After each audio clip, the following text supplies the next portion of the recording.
everybody. I'm here again to talk about my ego because I keep thinking, why am I saying what I'm saying or doing what I'm doing? Is it based from ego, or is it truly for a reason that will help somebody, or is it for some reason that I have to get something accomplished? How much of that is my ego? And I'm talking to myself in this video, and I'm making a video about it because it's coming from my journaling. The videos I make are from my journal, and it's things that I'm feeling for myself. And I just like to share it so that maybe somebody else is thinking that way and may glean something from it. And you may totally disagree with me, but I'm going to share it anyway. And I've discovered that keeping your ego in check is important for personal growth and healthy relationships. I'm referring to my journal when I'm talking to you. And that's not saying that you shouldn't stand up for yourself when you need to. It's not saying to let people run over you or use you as a doormat. I'm not talking about that. I'm talking about, where am I coming from within myself when I make a decision, when I say something to somebody, anything.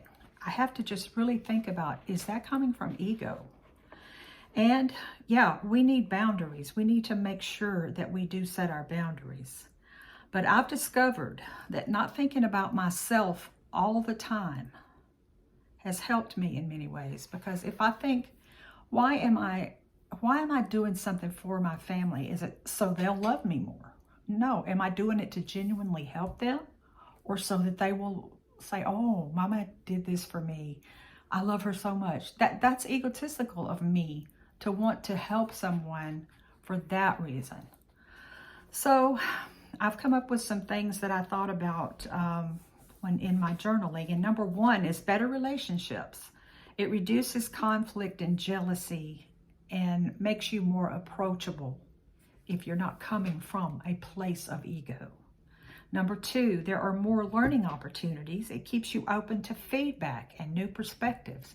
If I'm open to what someone is saying to me, I'm not stuck in my unopened thinking, or if I am willing to get outside myself and consider that person's viewpoint, then that helps me.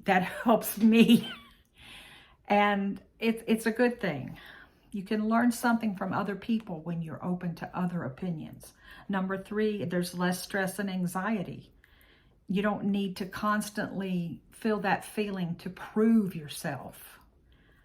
And number four, greater self-awareness. It helps you understand your strengths and weaknesses realistically when you're not coming from a constant place of ego. Number five, improved decision-making. Prevents emotions from clouding your judgment. If you don't think about yourself so much, you can come from a better place to make a decision. Number six, more gratitude and humility. Keeps you grounded and appreciative of others. Number seven, increased success. People prefer to work with those who are humble and open-minded. Number eight, stronger resilience. Helps you handle criticism and setbacks without taking them personally. I'm so guilty of this sometimes. If, I get some kind of criticism or constructive criticism, I tend to get my feelings hurt. And why am I getting my feelings hurt? It's coming from ego. I should be able to take something that somebody says, like, hey, you should do that this way. Maybe you should not put so much butter in your sauce. It'll taste better if you do. I'm like, oh, okay, I should accept that and try it that way next time. So keeping your ego in check makes life smoother, happier, and more fulfilling. That's what I have found for myself, and this is an ongoing process for me.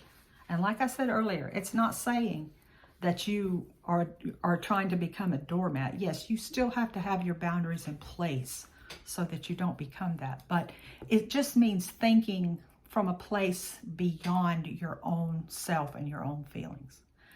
I hope this was helpful. I don't know what you guys might think. Let me know in the comments. Maybe I'm crazy. Maybe that's what you think, and that's okay if you want to tell me that. I'll try to accept that with an open mind and an open spirit. Thank you for joining me.